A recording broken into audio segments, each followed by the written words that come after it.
How's it going, everyone? In today's video, I'll show you on how you can reset your Logitech G920 wheel. So if you're using this for something like your PS4 or your Xbox, unfortunately, there is no direct way to do this, but what you can do is to power cycle the controller itself. So you just want to make sure to unplug everything from the USB cables, from the power cables and such.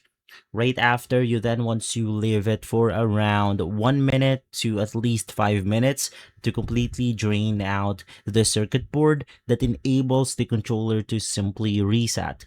Now, if you completely want to reset it from or to its factory default setting, what you need to do is to simply plug the wheel onto your computer, and then you want to download the G-Hub gaming software right here.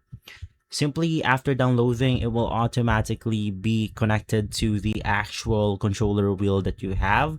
So it's as simple as navigating through the wheel, which is going to be the G920.